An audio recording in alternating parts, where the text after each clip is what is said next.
Hey everybody, Scott Steen with winnersandwhiners.com, coming to you from the Eli Gold Studio, deep in the bowels of the Winners and Whiners Sports and Entertainment Complex to talk about the last college football game of the year, everybody. And before we get rolling, as always, don't forget to like and subscribe.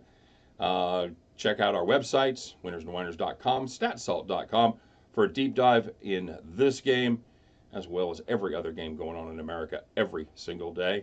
And lastly, and probably even most important, don't forget to comment. Let me know what you're playing in this game. Let me know if you like my pick, if you're fading us, if you're tailing us. And as always, either way, let us know why. All right, so here we go, everybody. This is Clemson and Alabama for all the marbles. And Clemson +5 is the number. Alabama, and the total is 58.5. Tail of the tape, it goes a little something like this. Clemson 14-0 straight up, 8-6 against the number, 6 overs versus 7 unders. Alabama, on the other hand, also 14-0 straight up, also 14-6 against the spread, and the over has cashed 9 times in their 14 contests. So, this is the game that everybody was wanting, right? Huh? Alabama, Clemson, 4th year in a row? Yahoo! But you know what, guys?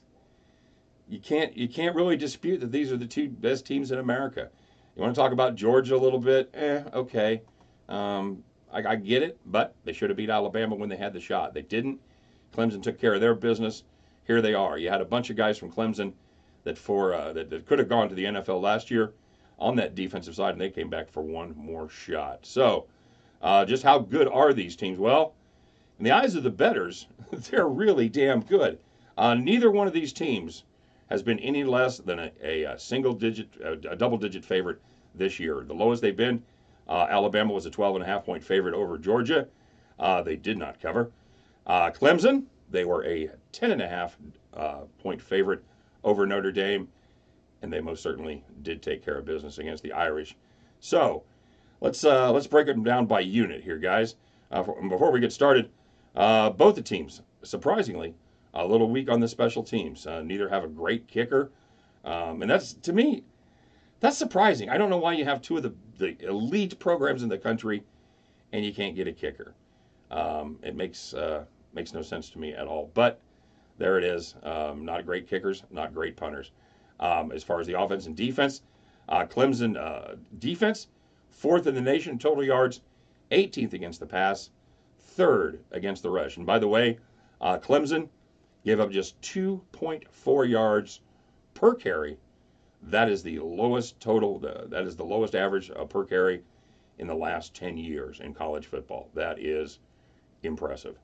Alabama offense also very good. 4th total yardage, 6th in passing, and 34th when they run the football. So, if we break that down, it looks like this. When the Alabama runs the ball, I think Clemson's going to be able to stop them. They have a decent running game, but they don't have an elite running game. They don't have Derrick Henry.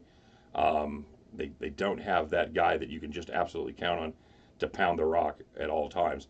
I think Clemson and their defensive front, even minus one of their big starters, it's a true plug and play, and it is a true next man up.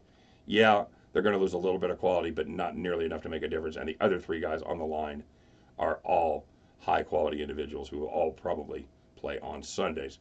When Alabama throws the ball, that's where Clemson has to get pressure. Even though they do play decent pass defense, it's all going to come down to whether or not they can get that pass rush going on Tua and make him a little bit uncomfortable. If he can stand back there and wing it down the field at will, going to be a long night for the Tigers. All right, on the other side of the ball, Clemson offense, 3rd in the nation total yards, 24th passing, 10th rushing, while the Alabama defense is 10th overall, 13th against the pass, and 19th against the rush. To me, the Alabama defense, very, very good, but they're not quite the level that we're used to seeing out of Alabama. And I know that's that's hard to say because of how good they are, but they are susceptible, and they have been susceptible to the pass. They've been susceptible mainly to mobile quarterbacks. A lot of times that has given these defenses fits, And while Clemson doesn't feature a true mobile quarterback, he can move around a little bit back there and get the job done.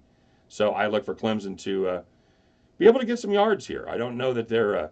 I think they're going to try to ground and pound a little bit, run against Alabama, soften them up, and take some shots when it is time.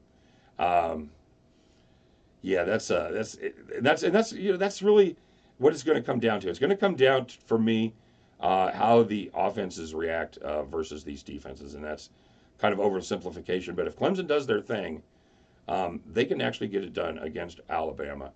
And everybody wants to talk about the Clemson pass defense, and what you can say about them is they haven't faced a lot of great passing teams this year. And in fact, they've faced just 4 teams in the top 50 in pass explosiveness. And of those 4 teams, only one of those teams, statistically, it was able to protect the quarterback. And that team was South Carolina. So, what did South Carolina do to the Clemson defense? Maybe you heard.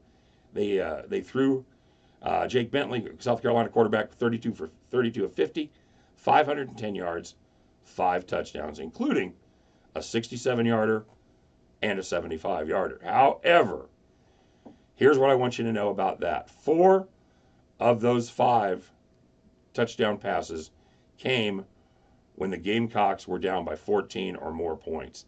Clemson wasn't playing their true straight-up defense. They were playing soft. They were keeping everything in front of them. And yeah, they're gonna give up some yards. You know, even though he hit a couple long ones, it's a kind of, they were playing a bend but don't break style of defense that they're not going to be playing against Alabama. You know, unless Alabama gets down by 2 or more touchdowns, which, while unlikely, you know, is possible. See the Georgia game. So guys, here's how it comes out for me. I think Clemson stuffs the run. I think they do not stuff the rum until after the game, by the way. I will be stuffing the Jack Daniels during the game, but no rum. I think Clemson stuffs the run. I think they turn Alabama more one-dimensional than they want to be. And at the end of the day, I think they keep enough pressure on Tua, keep him from getting comfortable, getting those feet set and taking those long shots downfield. Yeah, he's going to get his. He's too good not to get his yardage. And his Alabama team is too good not to put some points on the board.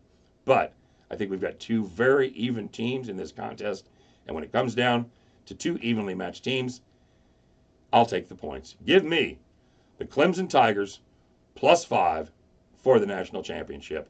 If you're thinking about taking a little sprinkle there on the money line, last I saw at this recording, it was +180 on the Clemson Tigers. So that may be a good shot as well. But I do definitely like them with the points. So there we go, guys.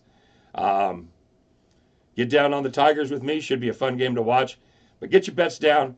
Get those tickets turned in. And at the end of the day, I think the Tigers prevail. And I think you can pick up those tickets on the Tigers. Join me as we head back to the window. Good luck, everybody. Enjoy the game. We'll see you tomorrow. Take care.